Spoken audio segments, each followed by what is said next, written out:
दादा, ज्येष्ठ नेते शरद पवारांना आज रुग्णालयात दाखल केले, काय त्यांच्या प्रकृतीबद्दल काय सांगितलं? नाही, बेसिक रेग्युलर ट्रीटमेंट असते, चेकअप असतो, त्यासाठी हॉस्पिटलमध्ये जावं लागतं. त्यामुळे टेन्शन घेण्याचं काही नाही. फक्त चेकअप, तब्येत कशी आहे, जे काही पॅरामीटर्स आपल्याला बघावं लागतात ते सर्व ठीक आहेत का. तर मला आपल्या सर्वांना सांगायला आवडेल की साहेब तंदुरुस्त आहेत आणि आता त्यांची इच्छासुद्धा आहे की महाराष्ट्रामध्ये फिरायची, एवढी ताकद त्यांच्यामध्ये आता आलेली आहे. दादा, आज मुख्यमंत्र्यांच्या उपस्थितीमध्ये बारामतीमध्ये सुनेत्रा पवारांची प्रचार सभेची सांगता सभा झाली आहे.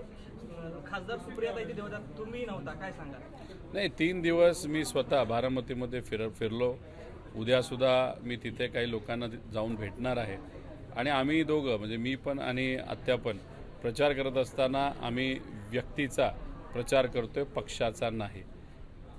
सुप्रिया आत्या या दिल्लीमध्ये जे डिलिमिटेशनचं बिल आणलं होतं त्याची जी काही एकत्रित रणनीती करायची होती त्याच्यामध्ये थोडा व्यस्त होत्या. त्यामुळे प्रचारासाठी त्यांना येता आलं नाही. परिवारातल्या काही लोकांनी फोन केल्यामुळे त्यांना तिथं जावं लागलं. त्यांनी त्यांचं भावनिक मनोगत हे व्यक्त केलं. त्यामुळे आम्ही दोघंही आणि परिवारातले सर्व म्हणजे पवार परिवार एकत्रित अजितदादांच्या कर्तृत्वाकडे बघून दादांच्या प्रती असणारं प्रेम आणि आदर या अनुषंगाने आम्ही सुनेत्रा काकींचा व्यक्तिगत, पार्टी नाही, व्यक्तिगत प्रचार तिथं करत आहोत.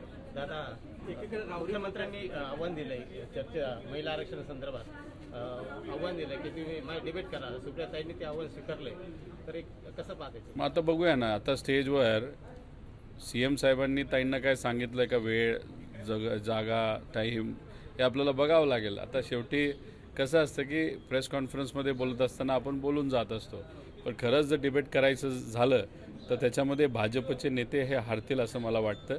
कारण का भाजपली आजपर्यंत जे काही केलेलं आहे ते लोकांना कळलेलं आहे की ते फक्त एक इलेक्शनसाठी असणारी जुमला होता त्याच्यामध्ये.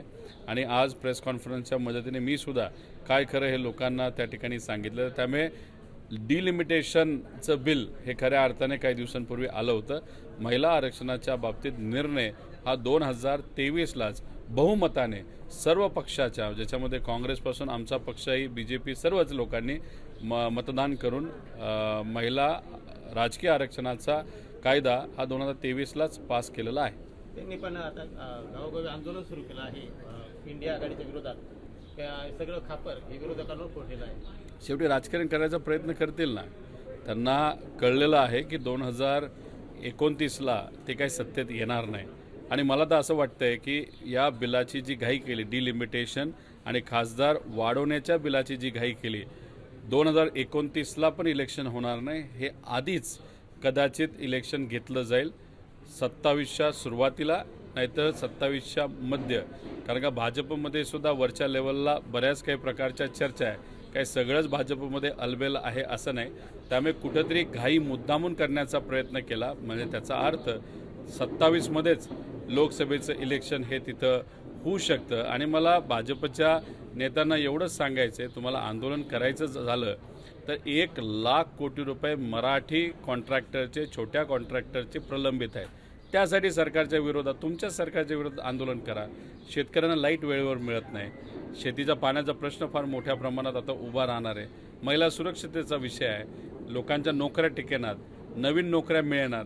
त्यामुळे या सरकारच्या विरोधात सर्वच भाजपचे कार्यकर्ते आणि महायुतीतले कार्यकर्ते एकत्रित येऊन आंदोलन केलं पाहिजे. तर एकत्र येतातच आहेत, तर लोकांच्या वतीने कधीतरी काहीतरी लढा.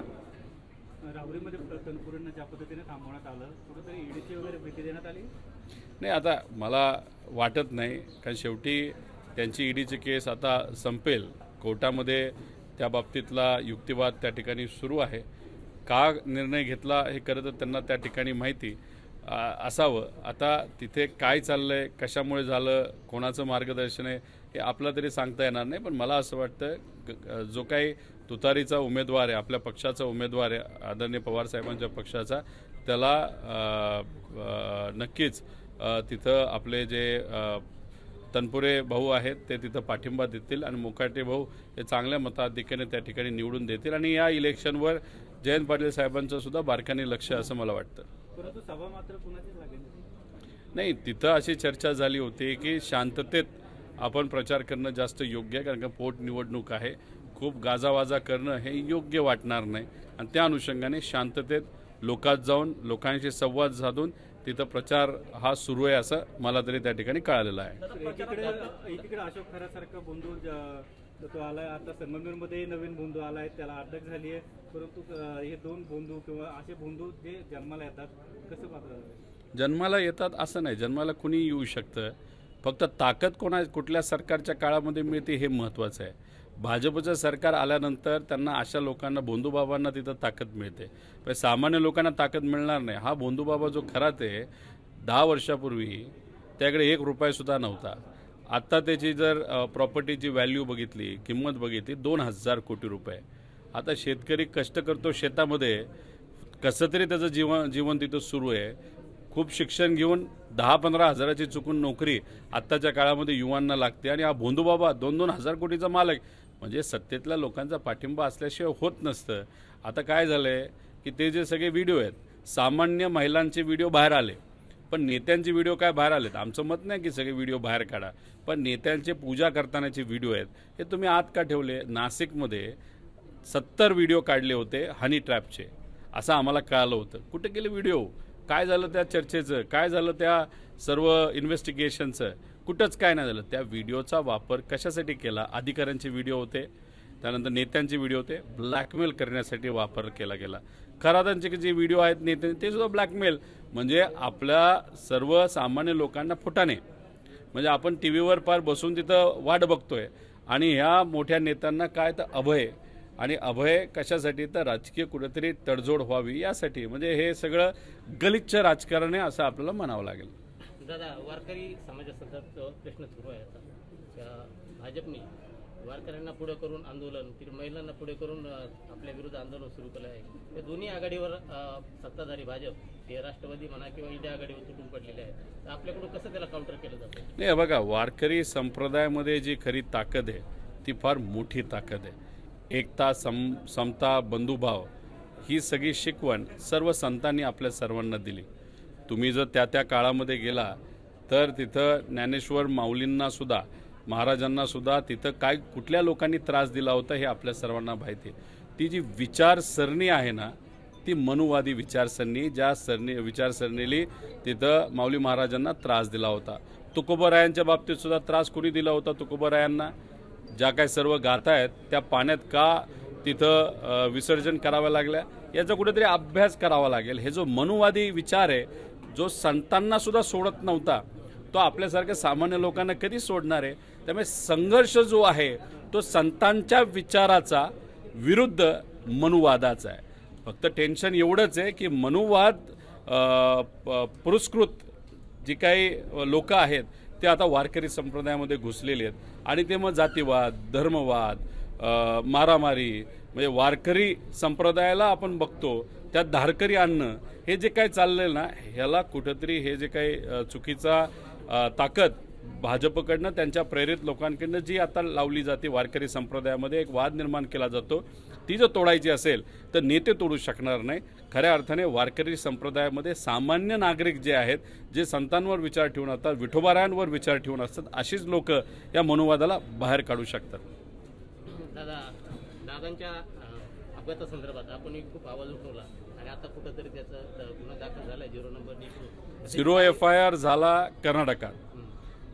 तिथं असणाऱ्या PIने तो प्रस्ताव, म्हणजे तो जो FIR पाठवला तिथं असणाऱ्या कोर्टाकडनं पास झाल्यानंतर, मान्यता मिळाल्यानंतर तो गेला DGP कर्नाटका, त्यांच्याकडनं आला महाराष्ट्र DGPकडे. आम्ही अधिवेशनात मुद्दे मांडल्यानंतर, प्रेशर आणल्यानंतर तो मग CIDकडे पाठवण्यात आला, पण अजून स्वीकारला गेलेला नाही. त्याच्यात त्यांचं म्हणणं आहे की आम्ही इन्व्हेस्टिगेशन करणार नाही, आम्ही फक्त एन्क्वायरी करू. अरे आम्हाला इन्व्हेस्टिगेशन पाहिजे, एन्क्वायरी कुठून तुम्ही त्या ठिकाणी काढली? म्हणजे फक्त विचारपूस करणार, थोडंसं काहीतरी रिपोर्ट बनवणार आणि तो मात्र त्या ठिकाणी देणार. आम्हाला इन्व्हेस्टिगेशन पाहिजे. आता ह्याच्यामध्ये आपण जर बघितलं तर आत्ता देवेंद्र फडणवीस साहेब बारामतीमध्ये आहेत. बारामतीमध्ये आमची अपेक्षा कदाचित ते बोलूनही जातील. FIR बद्दल काय केलं, CBIच्या प्रस्तावाबद्दल काय झालं, पुणे रिंग रोडला जे आदरणीय दादांचं नाव द्यायचं होतं त्या बाबतीत काय झालं, VK सिंगला का ताब्यात घेतलं गेलं नाही, 1,00,000 कोटी गरीब कॉन्ट्रॅक्टरचे महाराष्ट्रातलं प्रलंबित आहे. पण VK सिंगला अजितदादांचा ॲक्सिडेंट झाल्यापासून आत्तापर्यंत 100 कोटी रुपये दिले.